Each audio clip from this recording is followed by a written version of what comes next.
Hello everyone, I hope कि आप सभी अच्छे होंगे। इस वीडियो में हम एक ऐसे को डिस्कस करेंगे जो कि बीपीएससी के द्वारा पूछा गया है। तो 68th बीपीएससी से ऐसे इंट्रोड्यूस हुआ बीपीएससी के मेंस एग्जाम में।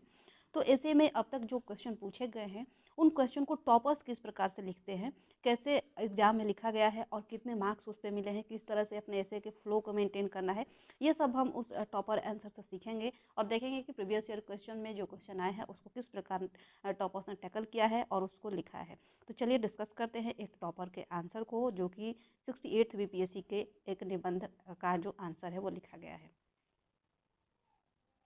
तो ये है कॉपी जिसको कि हम डिस्कस करेंगे इस कॉपी के ऐसे को।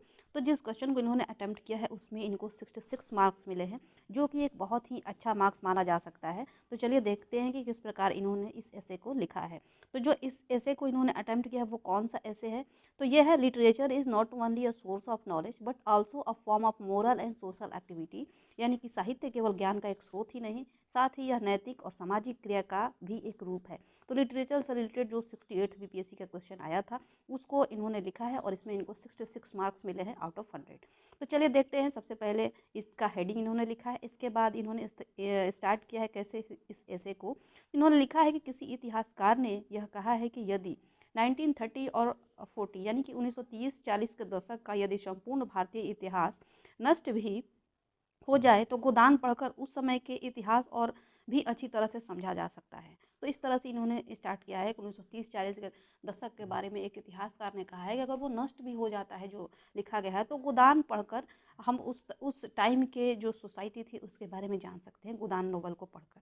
इस तरह यह कथन यह दर्शाने के योग्य तो है ही कि साहित्य से ज्ञान की प्राप्ति होती है, किंतु इस कथन में यह कहना कि अच्छी तरह से तथा गोदान पढ़कर यह पता चलता है कि यह ज्ञान के साथ साथ न केवल नैतिकता को दर्शाता है बल्कि सामाजिक क्रिया के तरीकों को भी खोलकर रख देता है। तो कितना सुंदर इन्होंने इंट्रोडक्शन लिखा है, अपने एशे को स्टार्ट किया है। अब आते हैं कुछ ऐतिहासिक पुस्तकों का इन्होंने जो है डायमेंशन लिया है। तो इसमें इन्होंने स्टार्ट किया है कि यदि ऐतिहासिक पुस्तकों की ओर देखने का प्रयास करें तो कौटिल्य द्वारा रचित अर्थशास्त्र से राजकाज कैसे चलाया जाए इस संबंध में ज्ञान प्राप्त होता है। कौटिल्य ने इसमें शासन संबंधी कार्यों के प्रति विस्तार से वर्णन किया है। इसके साथ ही इसमें एक राजा को कैसा होना चाहिए इसकी भी चर्चा की गई है। इस पुस्तक में यह बताया गया है कि राजा का सुख प्रजा के सुख में ही निहित है। इसके साथ साथ इस पुस्तक में चापलूस मंत्रियों तथा उनके अंगरक्षकों पर भी ध्यान रखने की बात की गई है, जो सामाजिक क्रिया का एक रूप है। तो इन्होंने ऐतिहासिक कुछ पुस्तकों के नाम बताए जिसके द्वारा पता चलता है कि किस तरह से राजकाज किया जाता है, किस तरह से राजा को होना चाहिए। अब नेक्स्ट पैरा इन्होंने चेंज किया और लिखा है कि साहित्य का शाब्दिक अर्थ ही होता है सभी का हित तथा संवेदनशीलता साहित्यिक होने की पहली शर्त है। जो व्यक्ति नैतिक होगा वो संवेदनशील तो होगा ही। साहित्य के द्वारा कई तरह की समस्याओं को उठाया जाता है, चाहे वो किसान की समस्या हो, चाहे गरीबी की समस्या हो, चाहे महिला की समस्या हो, चाहे दलित वर्ग की समस्या हो या चाहे अन्य कोई और समस्या हो। तो साहित्य के द्वारा कौन कौन सी समस्याओं को उठाया जाता है इसके बारे में इन्होंने लिखा है। इन समस्याओं को नैतिक आधार देकर दूर करना तथा इसके लिए सामाजिक क्रिया का सहारा लेना साहित्य की विशेष कसौटी है। एक इन्होंने पोएम लिखा है कि गोली खाकर पहले के मुंह से निकला माओ, दूसरे के मुंह से निकला गांधी और तीसरे के मुंह से निकला रोटी। तो एक पोएम है कि एक व्यक्ति 3 व्यक्ति गोली खाए थे, तो उनमें से पहले के मुंह से माओ शब्द निकला, दूसरे के मुंह से गांधी निकला और तीसरे के मुंह से रोटी निकला। पोस्टमार्टम की रिपोर्ट है कि पहले 2 के पेट भरे पड़े थे। तो इसका क्या मतलब हुआ कि सर्वेश्वर दयाल सक्सेना की यह कविता भूखमरी की समस्या को दर्शाने वाली एक महत्वपूर्ण कविता है। आप देख सकते हैं कि कहाँ जो शब्द गलत लिखे गए हैं, जैसे कि भूखमरी यहाँ पे ड़ लिखा गया, फिर उसको ओवर राइटिंग करके र बनाया गया। तो इस तरह से गलती करने से भी आपको बचना चाहिए। ऐसे में शुद्ध शुद्ध वर्ड्स शब्द को लिखना भी जरूरी है। तो यहाँ पे रेड मार्किंग की गई है। इसके माध्यम से वे यह बताना चाहते हैं कि ज्ञान अथवा दर्शन की बात तभी की जा सकती है जब पेट भरा हो। इस तरह वे भूख की समस्या लाकर अपनी कविताओं से लोगों को झकझोर देते हैं तथा इस समस्या को दूर करने के प्रति लोगों को नैतिक शिक्षा देने का प्रयास करते हैं। तो सर्वेश्वर दयाल शर्मा की ये बुक थी जिसमें इन्होंने ये कविता लिखा था और इस कविता के माध्यम से, यानी कि जो साहित्य उन्होंने बनाया, कविता बनाया, उसके माध्यम से भूखमरी की समस्या को समाज के सामने लाकर रखा। नेक्स्ट है कि भारतेंदु अपने नाटक भारत दुर्दशा, अंधेर नगरी आदि द्वारा सामाजिक क्रियाओं पर बल देते हैं। इसके माध्यम से वे लोगों को जागरूक करने का प्रयास करते हैं। तो भारतेंदु के द्वारा जो भी लिखे गए हैं वो लोगों को जागरूक करने का उससे प्रयास करते हैं तथा सामाजिक दुष्कर्मों से लोगों को दूर रहने की नैतिक शिक्षा भी देते हैं।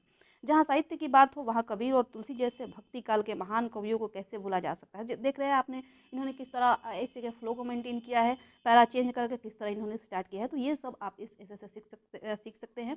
काफ़ी अच्छा मार्क्स भी इनको इस ऐसे में मिला है।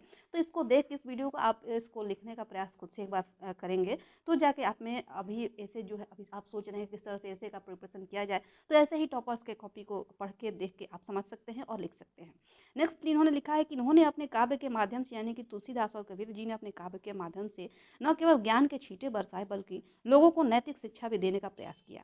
कबीर सांप्रदायिकता के प्रति विरोध दर्ज करते हुए कहते हैं, हिंदू कहत है राम हमारा, मुसलमान रहमाना, आपस में दोनों लड़े मरत हैं, मरम कोई नहीं जाना। तो इस तरह से इन्होंने एक कविता लिखा है। कबीर दास जी की ये कविता है जो कि सांप्रदायिकता के प्रति विरोध दर्ज किया है इन्होंने अपनी कविता के माध्यम से। तो देख सकते हैं किस तरह से कविताओं का संकलन भी बीच बीच में इन्होंने अपने ऐसे में किया है। यदि सामाजिक क्रियाओं को मूल में रखकर साहित्य को परखने का प्रयास करें तो इसमें कई नाम सामने आते हैं। प्रेमचंद्र द्वारा रचित गोदान, गबन, सदगति, कफन, जयशंकर प्रसाद द्वारा रचित कामायनी, पुरस्कार आदि रचनाएं, मनु भंडारी द्वारा रचित महाभोज आदि, ये सभी रचनाएं सामाजिक क्रियाओं को दर्शाने वाली उत्कृष्ट पुस्तक है। सदगति में प्रेमचंद ने एक दलित की निर्मम मृत्यु पर दलितों द्वारा जताए गए विरोध को अच्छी तरह दर्शाया है, जो सामाजिक क्रिया का ही एक उदाहरण है। इन सब के अतिरिक्त में कई तरह के खेल, गायन, विज्ञान, राष्ट्रवाद, अंतर्राष्ट्रवाद आदि विषयों पर पुस्तक लिखी जाती है, जिसमें सामाजिक क्रियाओं का उचित व्याख्यान तो होता ही है, साथ ही ज्ञान तथा नैतिकता की भी कई बातें होती हैं। इस संदर्भ में महात्मा गांधी को कैसे भूला जा सकता है। उन्होंने अपने पुस्तक सत्य के साथ मेरे प्रयोग, हिंद स्वराज, यंग इंडिया आदि के माध्यम से न केवल सत्य और अहिंसा की नैतिकता का पाठ पढ़ाया बल्कि इसे लागू करने हेतु सामाजिक क्रियाओं की भी चर्चा की। तो आप देख सकते हैं कई सारे कवि के नाम, महात्मा गांधी का नाम, इसके अलावा कबीरदास जी, तुलसीदास जी के माध्यम से, उनकी रचनाओं के माध्यम से इन्होंने अपने ऐसे को बताया है कि किस तरह से उससे सामाजिक क्रियाओं को उजागर किया जाता था साहित्य के माध्यम से। नेक्स्ट है कि इस तरह से कहा जा सकता है कि साहित्य जिसकी पहली कसौटी ही संवेदनशील होता है, न केवल ज्ञान के स्तर पर बल्कि नैतिकता तथा सामाजिक क्रियाओं के स्तर पर भी अपना प्रभाव छोड़ता है। तो इस तरह से इन्होंने इस ऐसे को एंड किया है।